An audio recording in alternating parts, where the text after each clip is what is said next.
We have Frank with us today to tell us why we don't know what we think we know about rheology and conductivity.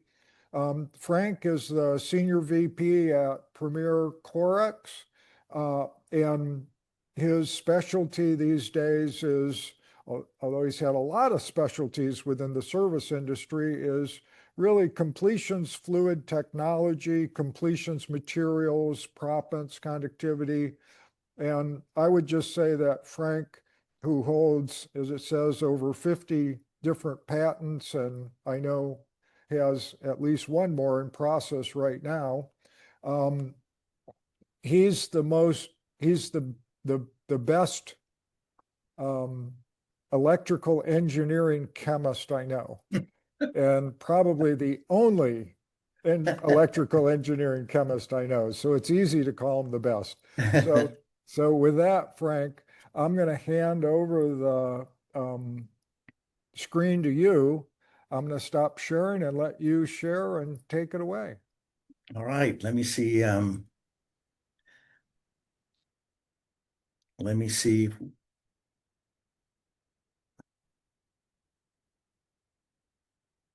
All right, can everybody see my screen?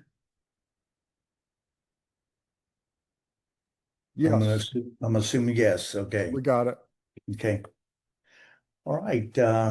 Again, I want to thank the NSI Wednesday sessions for hosting this today and inviting me for this presentation. So again, thank you for taking the time to sit in.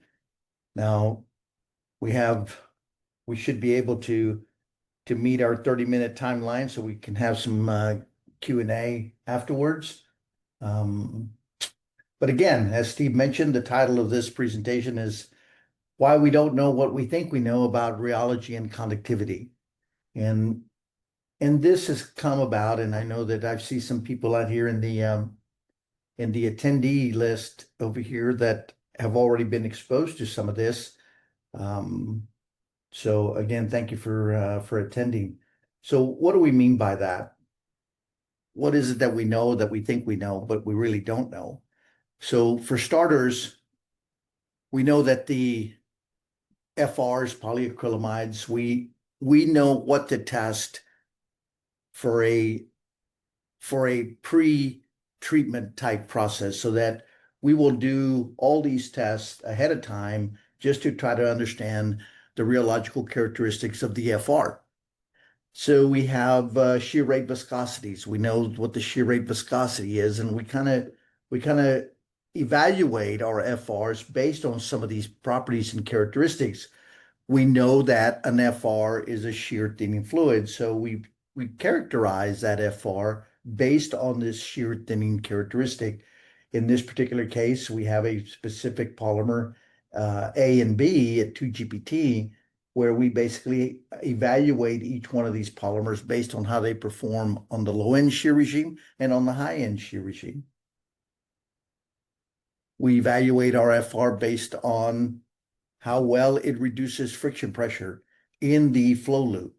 And we know that the flow loop is just simply a testing mechanism to try to evaluate at a Reynolds number that is nowhere near the Reynolds number that you're going to be exposing the polymer to. However, we use it as a means of evaluating a pre-use or a pre-treatment process in evaluating our FRs. And the whole premise for an FR, of course, is that we want to try to keep or get this fluid that's in turbulent flow, who's generating all this friction, down to a point to where we try to put it more in a laminar flow, so that we reduce the overall hydraulic pressure required to pump at a specific rate and velocity. And everything is based on the flow loop, so that we have an understanding as to how quickly it hydrates, as well as what the end result is over shear and time. So we evaluate this characteristic on the early end as well on the far end of this friction reduction characterization, so that we can evaluate these FRs based on how well they perform in the hydration phase and how well they perform in the shear phase. And something that we've really been working on in the past is how well these new HVFRs are performing from an elastic behavior perspective, and that we want to make sure that these HVFRs transmit or transport our proppant as far out into the far field as we possibly can, um, so that we end up with in this particular example, we end up with evaluating the FR, the polyacrylamide, to determine how well it performs in transporting this proppant out of the model.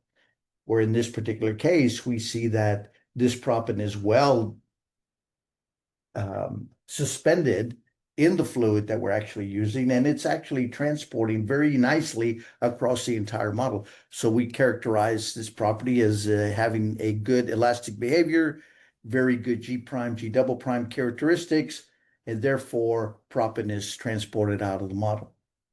So these are some of the things that we basically do to evaluate our FRs in the current testing perspective. And finally, we take our proppant, which is another feature to this whole presentation, in that we evaluate the proppant based on various closure pressures to determine how well this proppant is going to maintain its conductivity. And of course, we have, as Steve mentioned earlier in the presentation, we have two things that we're really focused on. We're focused on the near wellbore properties of the proppant, to where you have a nice conducive fracture simply because proppant is settling right at the immediate wellbore. And then we have a far field characteristic where we're having some proppant being transported out into the far field to kind of help the connectivity in connecting the natural fracture network back into the dominant fracture, so to enable us to have far field productivity as well as near wellbore productivity. So those are the things we know. Those are the things that we basically test for in the current market. However, what we are becoming to realize, and something that we've always had in back of our mind, and I know that there's some papers that's been published to basically expose or introduce other characteristics that we need to be aware of. And that is that there are some problems out there that we need to kind of take into consideration. One, of course, is the shear effects that we are exposing the polyacrylamide to. We have the surface equipment, for example. The surface equipment is going to shear that FR. How shear tolerant is our FR? Do we really know that, or do we not know that? And that's one of the things that we don't know. The shear tolerance of our FRs. We have wellbore shear with these extended laterals, 10,000 feet far field. I mean, far extended laterals. We have more pipe time travel. Therefore, we have more shear that we're exposing the FR to. How tolerant is the FR to that shear? And then we have something that we recently have tested, that we now can say we can quantitatively identify what's happening to the shear across a perforation. And in recent studies, we know that there's a lot of things happening across that perforation, which we're going to go into a little bit more. And then, of course, what's happening to our overall fracture proppant transport and conductivity at the immediate wellbore. As that proppant crosses that perforation, there's other things that are being experienced as that sand travels through that perforated interval.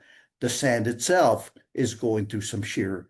Therefore, the proppant, depending on the quality of the proppant, depending on the sphericity of the proppant, are going to be a contributing factor as to how much additional turbidity or how much additional fines are being generated on the other side of that perforated interval.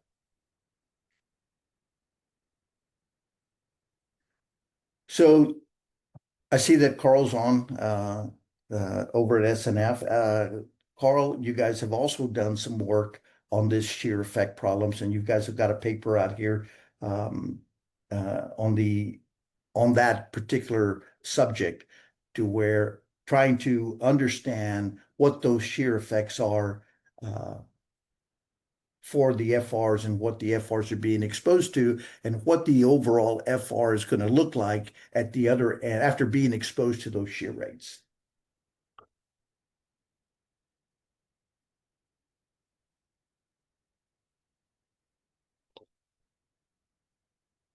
So in recent studies out in the field, there was a test that was done where we were basically using a 0.5-inch perforated interval. Well, there were several perforations that were being used, and having not only having a pressure, delta pressure, but also having a back pressure where the delta pressure could be adjusted at various delta P's, with a 2 pounds per gallon concentration. So again, in this particular case, there was no fluid that was actually run without any proppant. In every case, it was just fluid with proppant at 2 pounds per gallon, where it actually travels through a perforated interval. And then, of course, this particular study was all about the erosion effects on that perforated interval. However, there was a behind the scenes going on with respect to trying to understand what's happening to the fluid to take advantage of this large scale test,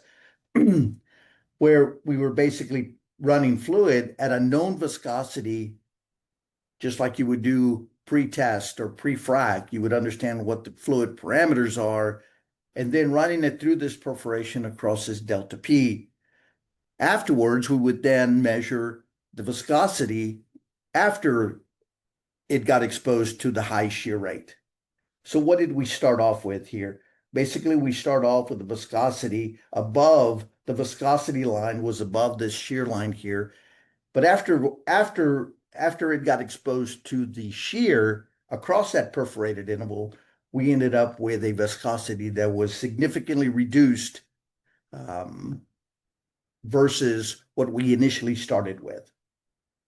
Not only did we experience a loss in viscosity, we also saw something as we were extracting this fluid from the actual pipe itself, in that we saw this agglomerated, viscous characteristic of the fluid and proppant, where they were actually agglomerating and forming already kind of a pre-gumming, not so much of a gummy bear that you would experience in today's flowbacks. However, the appearance of a start of a gummy. So if you were to expose this to additional chemistry, let's say you expose this nice little polymer chain, newly hydrated polymer chain, to a ferric chloride or a ferric iron, an Fe3, for example, this little agglomerated proppant with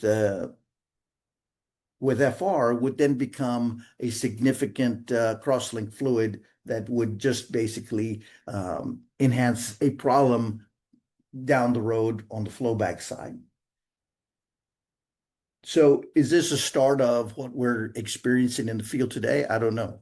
There's still a lot of work that needs to be done, and something that I kind of want to make sure I state up front is that there is a lot of work that needs to be done. However, this is just the early on discoveries of some things that we basically want to work on as we move forward to improve our technology to better enhance the operator's ability to get better producing wells, longer term producing wells, in that we think we know what we know, but in fact, we're designing under the premise that all fluid is going to stay at what we tested it here in the lab, but it's actually undergoing some other properties, and maybe we need to be designing our frac design based on the end result, not so much on the early end of that characterization of the fluid.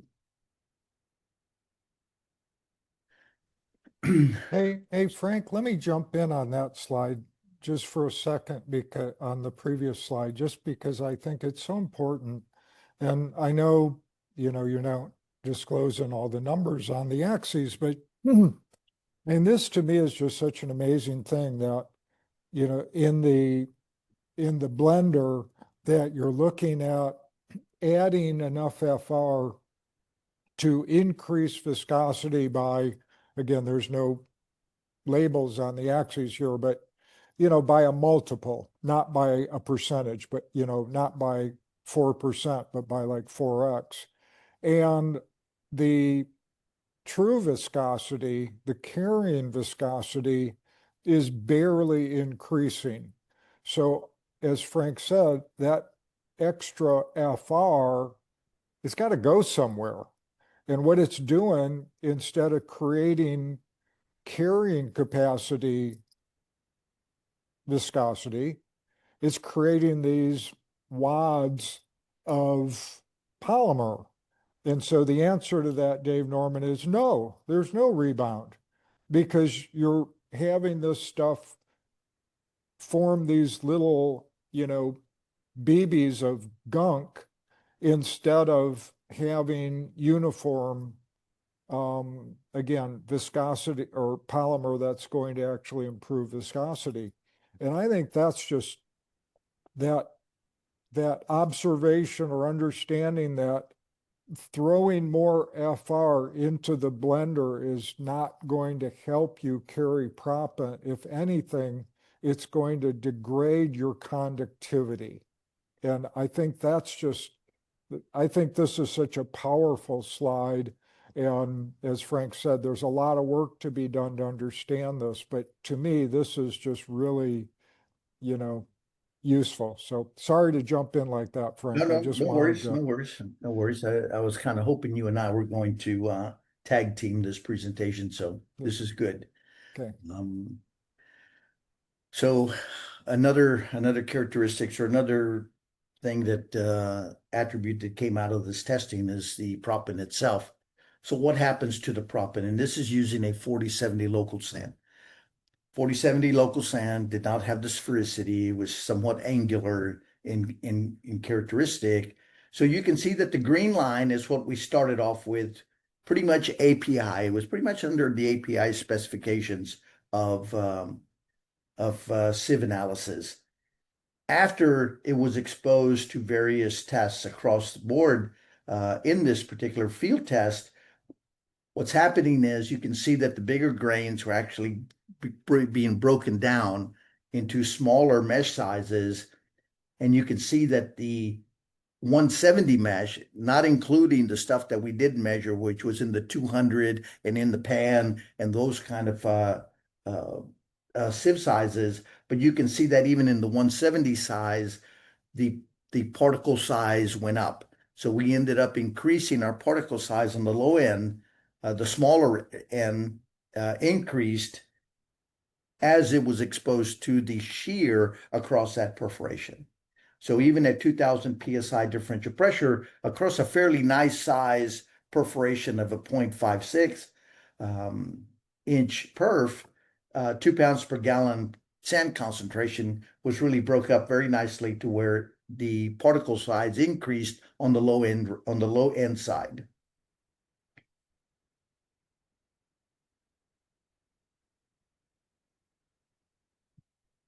So this additional fines generation, FR is a flocculant. So the smaller and the more turbidity and the more fines we generate, the FR is going to want to do its thing out into the formation. It's going to want to flock all these smaller particles together. So again, are we generating the nucleus and the nucleation of what could possibly be its ability to, once it finds that additional cationic element to attach itself to this strong anionic charged material as it goes out into the formation, once it wants to find something positively charged to further agglomerate this material, do we create further damage out into the fracture? Again, these are just hypothetical things that could possibly be happening. These are things that we don't really know. And these are things that probably need to be investigated in some form or fashion to better understand this material that we changed to back in 2016, 2015, right about the time that ore prices went through the roof. where we found a new technology, we found a new design, frac design called slick water, and ended up running this particular material versus a natural polymer. However, there's still a lot of things that we have to really fully understand. Yes, we can get the job away, but at what expense?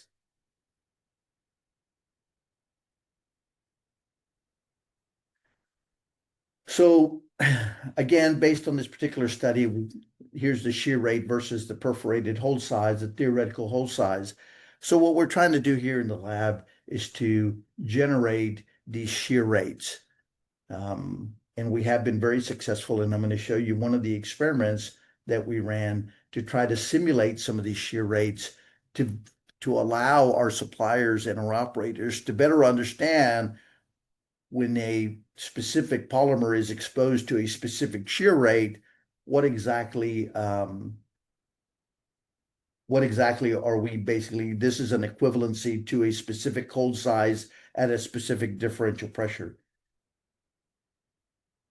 So we use these particular graphs to determine, for example, we have a model that is using a 1-inch perforated simulated perforation, and we're running 1 liter of fluid through that perforated interval. And so what we're basically able to do today is come up with, at 0.5, we're able to get 1 liter of fluid in exactly 2 seconds through a 1/8 inch perforation, simulated perforation, to come up with a shear rate of anywhere between we can simulate it all the way up to 163,000 reciprocal seconds.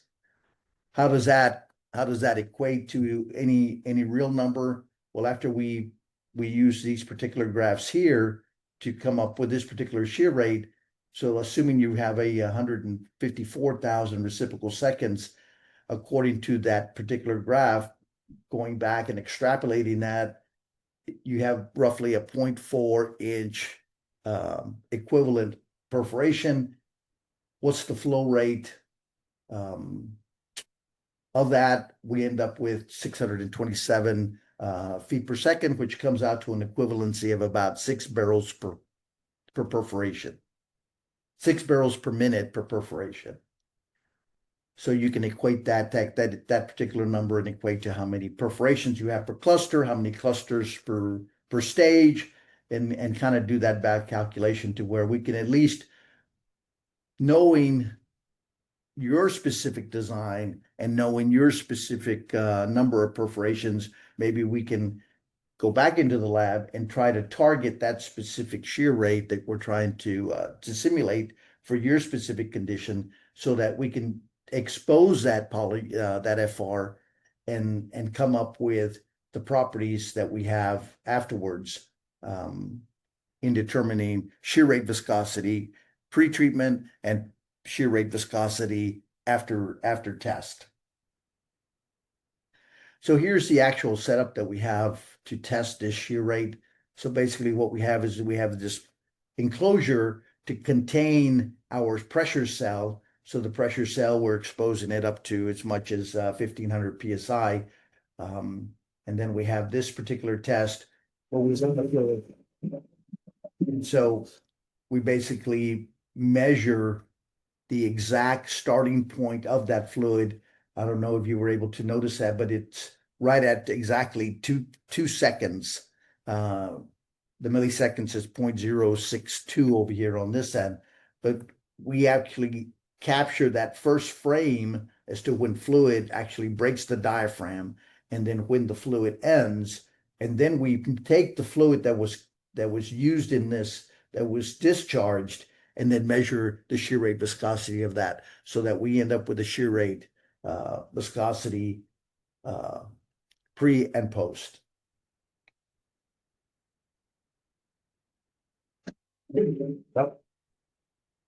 So after we do that, Hey, Frank, before we continue, we've been having a little sidebar discussion here with Robert Freyd, and going back again to the viscosity slide.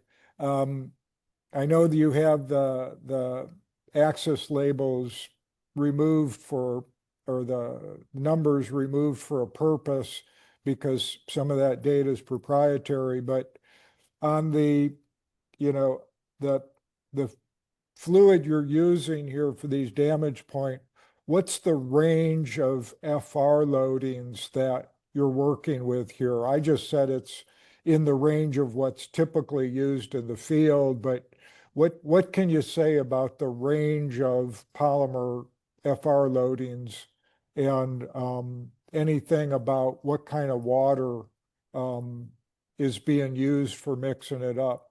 Okay. No, good question. So the polymer range was 1 GPT, 1 gallon per thousand. The viscosity range,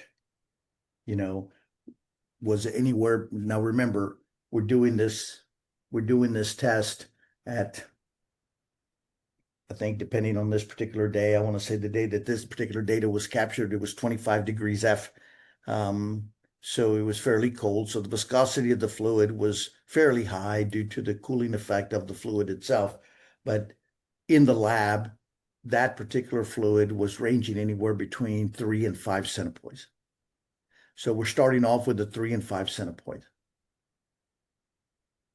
It was an HVFR that was actually used to try to maximize that viscosity at 1 GPT.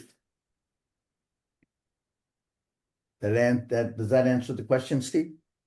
I think so.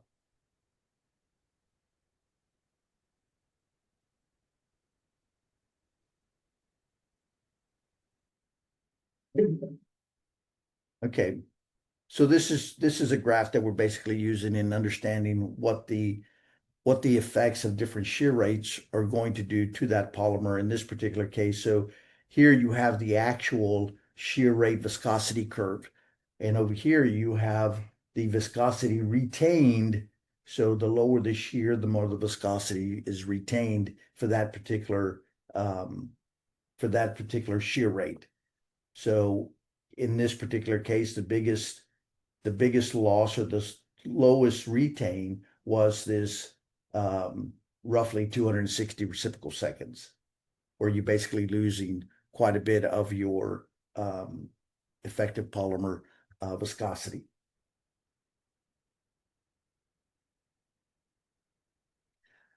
So the value of the opportunity, and I think here's where the magic this is where the magic really comes together here. So here's an example of a 10,000 foot lateral, 50 barrels per foot, 3,000 pounds per foot, using 100 mesh sand.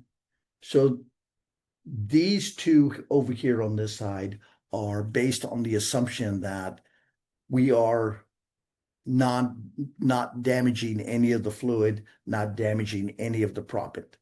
So this particular run on stem plan basically generated a production curve of this amount. This is proppant at shut-in, no closure, no fallout of your proppant. This is the job design, all things being undamaged, no proppant damage whatsoever. The black line, let's see if it goes, the black line is after closure. Once the proppant closes, or once the fracture closes and proppant settles, we're approximating you're going to lose approximately 18% of your production. However, if you take this red line over here, this is assuming that you damage the fluid to a 2 centipoise fluid. Let's assume you're taking a 20 centipoise viscosity fluid and it shears back to 2 centipoise. This is no proppant damage. This is just strictly fluid. You're going to see that you have no proppant transport at 2 centipoise. All the proppant is basically settled to the bottom. So this is going to give you even further reduction of 28% reduction from your initial production line.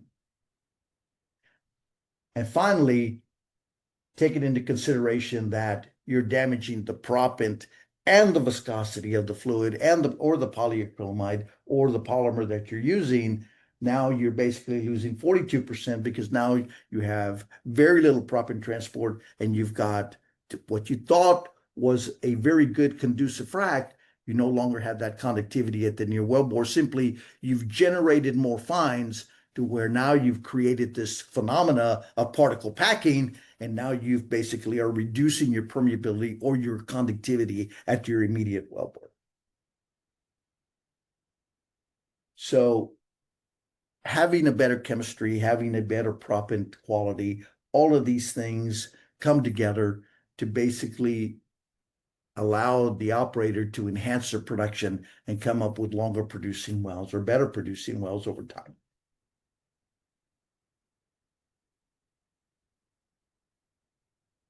So again, the future is to basically come together and have a better understanding as to what this polymer is doing, to basically come up with testing protocols to fully understand. There's a lot of things to understand here. One is if you had for example, in this particular model, five perforations, how much fluid comes out of each perforation at a given velocity across. And this is assuming that we have the ability to create an acrylic pipe to simulate what happens when you have perforations at certain orientations, to come up with how much fluid is actually being distributed across each perforation, depending on orientation, depending on proppant concentration. So how much fluid is going through each perforation and how much proppant is actually coming out at each perforation. So these are some of the things that we still want to know. And there's a lot to do with this idea of this physics thing where, at a certain velocity, the projectile of the proppant itself, there isn't enough, there's too much energy in these early on perforations that this proppant basically flies through or flies across each one of these perforations until it loses enough energy to basically make the turn and go into a perforated interval. So to try to better understand this is part of the things we're trying to understand and evaluate. What happens to the proppant as it hits the end of the pipe and it ricochets back to try to find a way, a lower viscosity or a lower velocity entry point for the proppant to actually exit and go into the fracture. And then to create basically various curves to help us fully understand. These are hypothetical lines. These are not real lines. We expect this line to probably be flatter, where velocity, where fluid is actually exiting at almost very close to similar volumes. However, what we don't know is what's going to happen to the proppant when it exits. Is it all going to exit at different concentrations? These are the things that we need to kind of study and evaluate. Something that we that many operators are encountering, depending on where we are in the various basins, whether we're in the Mid-Con, whether we're in the Permian. I don't see a whole lot of gummy down over in the Eagle Ford. However, we are doing a lot of evaluating for the specific gummy bears in South Texas. South Texas is blessed with temperature. Maybe it has something to do with temperature to where you don't really see it at the surface. However, what we're trying to understand is what's happening as we definitely create these flocculants, this flocculated material of fine silica, and then it encounters a specific ferric iron, for example, which is something that we're currently doing in evaluating the effects of a gummy bear with the FR, is just basically taking Fe3 and exposing it to the polyacrylamide and coming up with how much residual polyacrylamide is actually going to, or how big of a gummy bear is it going to actually create, depending on whether you're an acrylic acid or whether you're copolymer amps or terpolymer, whatever FR you're currently using, we try to evaluate the current methodology is to basically expose it to Fe3 and try to get an understanding of that. However, adding the addition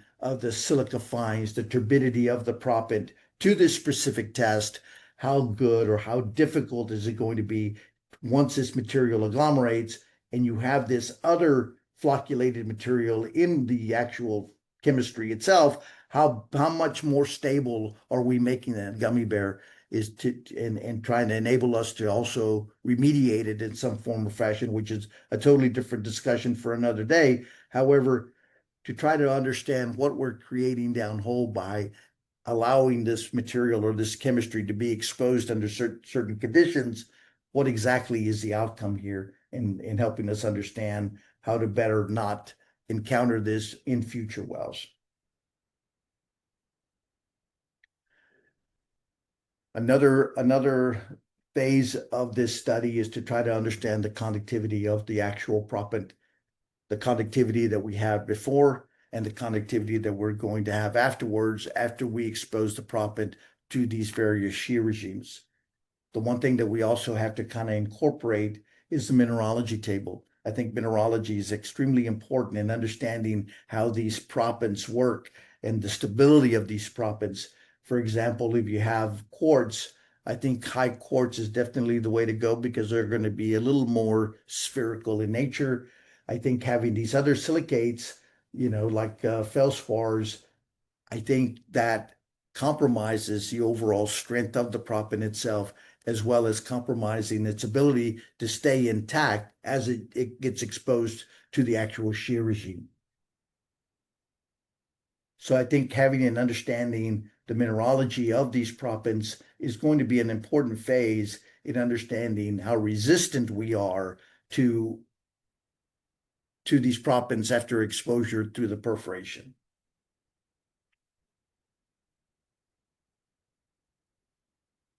And then running conductivity tests. Not only running conductivity tests of the proppant itself, because we already have that data. I think we've generated enough conductivity data to where we can use that data as a reference point, is to understand what happens to the conductivity after it's exposed. We're thinking we're using a turbid sand, for example, and then we add more turbidity, or how much more conductivity are we sacrificing after we use for example, a high angular sand rather than a nice sand with a good sphericity number? How much more are we sacrificing in conductivity? Not only that, but as the proppant flocculates, as it goes out, we're thinking the smaller, the further it gets carried out. However, is it so small that it flocks, it comes together and it settles as a big grain rather than a small grain we think we're taking out into the far field? These are the kind of things that we're trying to understand, and I think conductivity is going to be big. We think we have good production, but in fact, we have a nice particle packed material right at the immediate wellbore.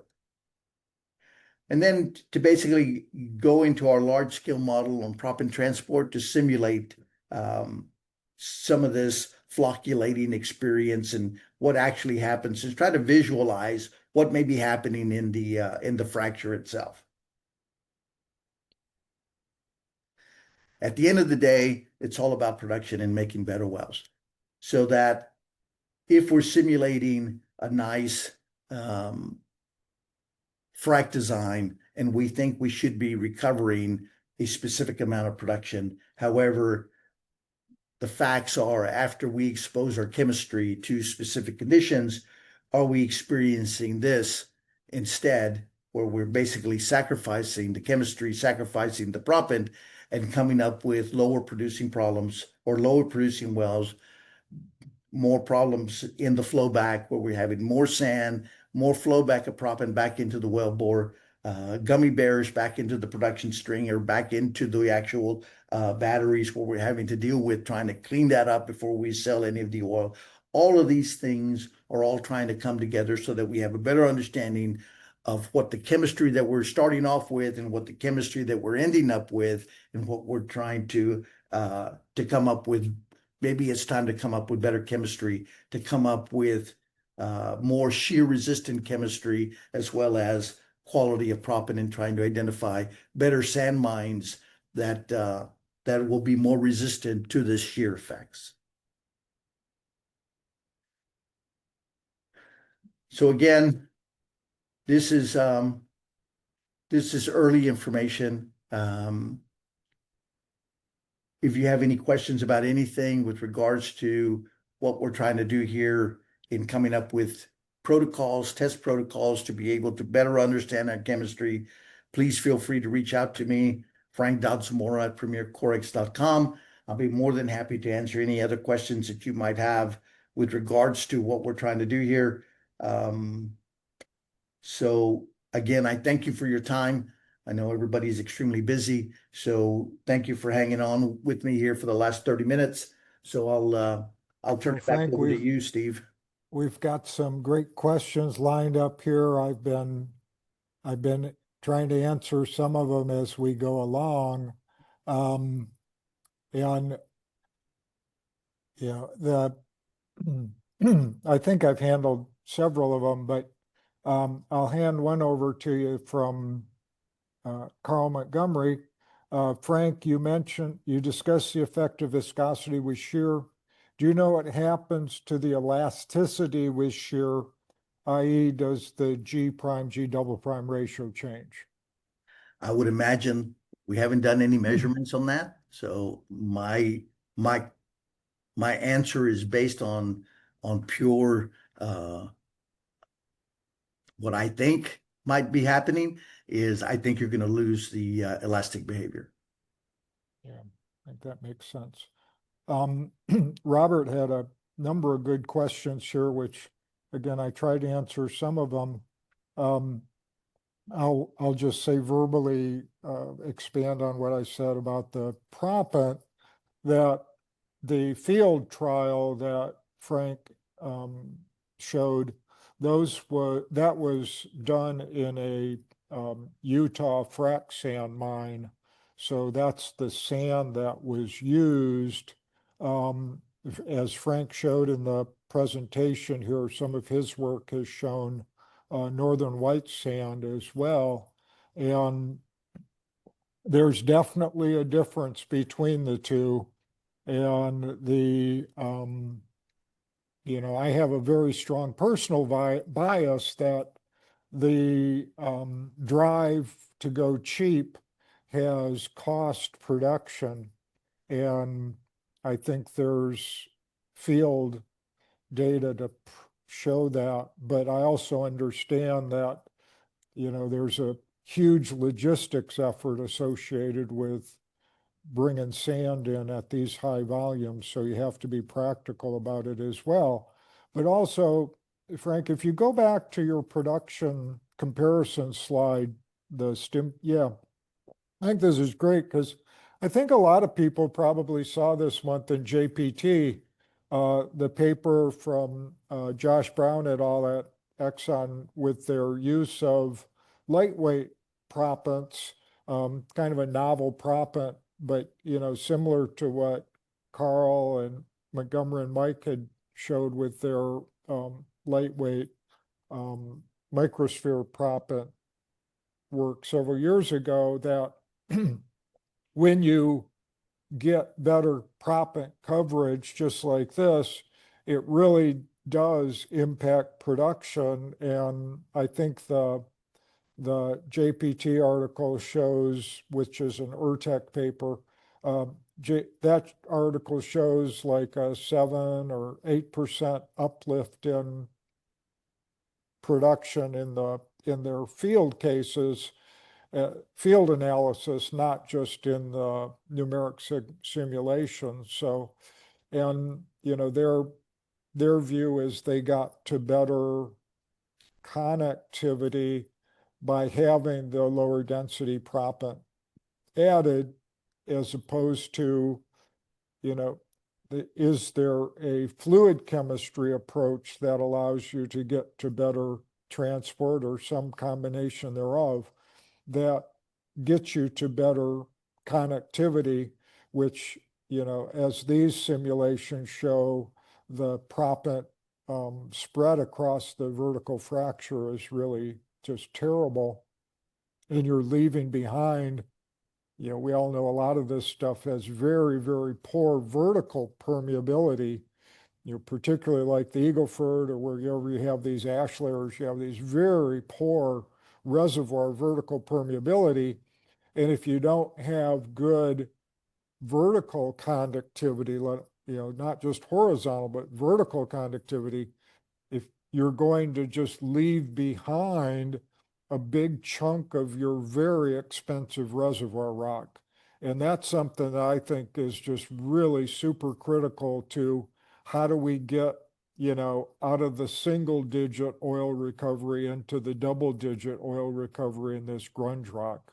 So there's some personal biases for me, Frank. I don't know if you want to add to that on the, No, I think you nailed it. so let's see, here's another one from Farag Muhammad of hello, Mr. Zamora. What are the typical rental number ranges that FR would be exposed to in downhole real life? You know, so figure 5.5 and call it 80, 90 barrels a minute. Your FR is probably, I've made this calculation many times. I think it ranges anywhere between 1.2 to 1.5 million rentals number, where our flow loops are, depending on the flow loop, depending on what the ability of the flow loop rate might be, will range anywhere between 40,000 versus maybe 120,000 rentals number. Okay.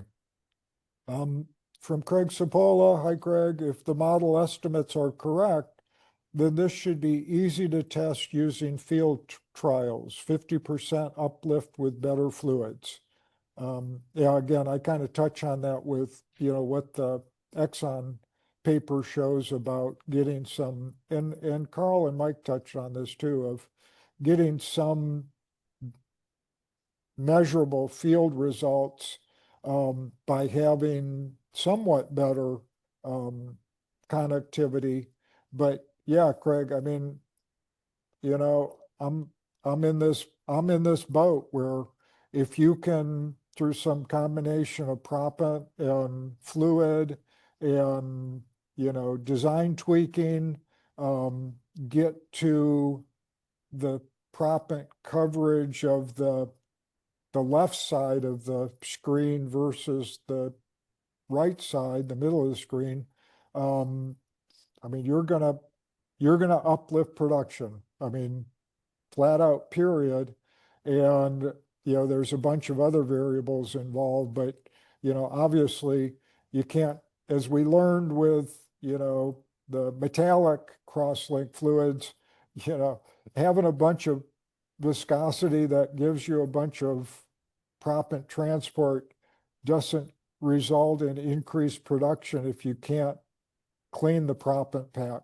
So, there's a balance there. And I think that's why, as Frank said, there's so much work to be done here to try to figure this out. But the economic rewards of figuring out are just enormous. I mean, they're just crazy enormous.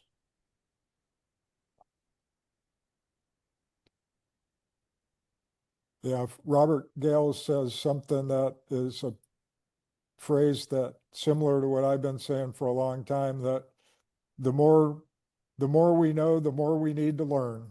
And Hey, I I think, I agree 110% on that. I've been around a long time, and I feel like I'm still a babe in the woods here. yeah, I know I've said this before, but I know Frank was out on the field surface testing in Utah, and I talked to him on the phone while he was out there, and he was just agog with it all and said, everything I thought I know is wrong. And that's, but hey, that's science, right? That's what we learned during COVID, that people didn't understand science, and got to be willing to appreciate that what you thought as